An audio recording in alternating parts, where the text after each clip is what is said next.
As you know, Alzheimer's is a serial killer, making victims around the clock and around the world. We have with us today Dr. Nasruddin, neurologist and founder of the MoCA Clinic and Institute, who will provide us with a summary of the Alzheimer investigation as it stands today. Dr. Nasruddin, what do the victims have in common? Alzheimer has a preference for older subjects, usually after 65, but still up to 15% may be less than 65 years old. And it prefers slightly more women than men.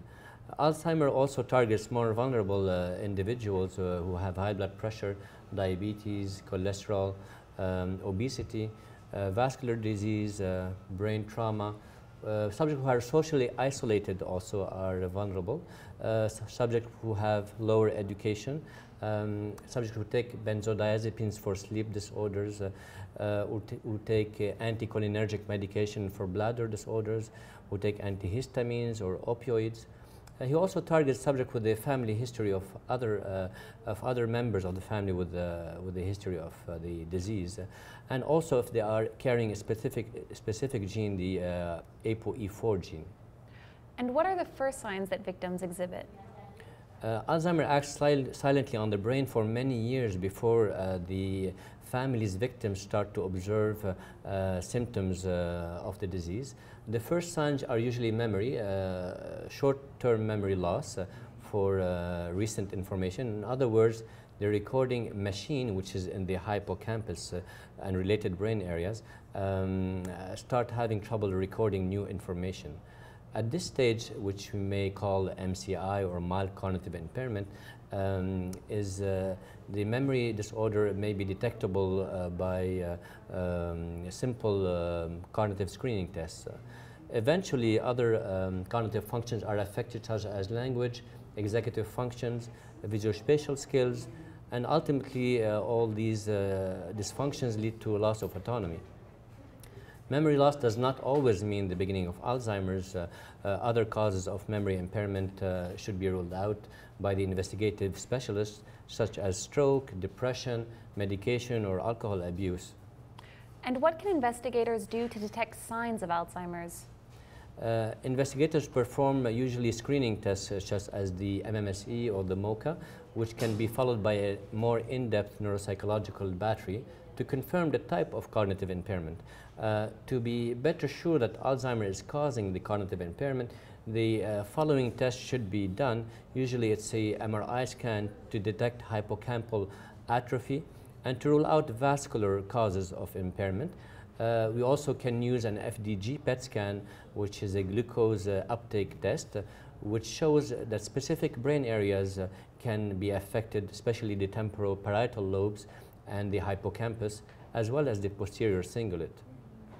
Also, a lumbar puncture with the cerebrospinal fluid analysis could reveal that an abnormal protein ratio of beta amyloid and tau proteins can demonstrate the beginning of this illness.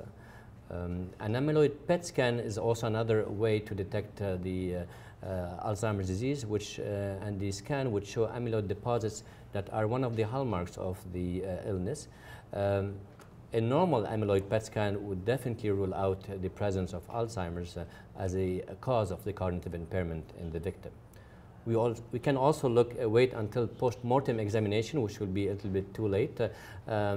All victims at autopsy show some findings that are characteristic of the disease, like amyloid plaques and what we call neurofibrillary tau tangles. Genetic testing can also be useful in a small percentage of families where mutations in genes called presenilin 1 and 2 or amyloid precursor protein can also cause the disease.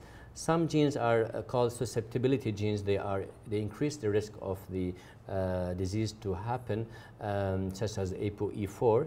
And now 20 other susceptibility genes have been described that are all involved in the metabolism of amyloid, either in the increased production of the amyloid protein or decreased clearance of the protein. What is the current hypothesis for the crime? Currently, investigators suspect amyloid as being the main suspect. Amyloid is found in the plaques at post-mortem examination and is believed to be the main instigator or perpetrator of the crime because it was the first protein seen on the crime scene. So it's an important finding so far. And many observations documented and witnesses also mentioned that amyloid was the first suspect in the crime scene, and we can see that amyloid has been depositing in the brain for at least 25 years before the onset of memory impairment. And all genetic mutations, like the ones described before on presenilin and serisenilin genes or ApoE4 genes, are involved in amyloid metabolism. That's why all of them confirm that amyloid is definitely the prime suspect. The other suspects include the phosphorylated tau that is present in the tangles and is the second partner in crime which is present on the crime scene after amyloid. There's also glycogen synthase kinase, which is an enzyme that is believed to regulate the amyloid beta mediated tau phosphorylation. So both beta amyloid and phosphorylated tau trigger in the brain an inflammatory response, which probably is defensive, which also probably contributes to the toxic chain reaction, which further destroys the neurons. What are the current initiatives to stop the killer? Current interventions include using monoclonal antibodies against beta amyloid or enzymes, inhibiting certain enzymes that are involved in the beta amyloid production, such as BACE inhibitors. Is urgent intervention required? The investigative community believes that the serial killer Alzheimer remains on the loose, and if it's not arrested, the current number of victims that are currently now estimated to be 4.5 million in the US only will rise to 14 million victims in the next 35 years. So massive investments are required to fund the investigators to capture the culprit. Thank you very much, Dr. Nasruddin. Thank you.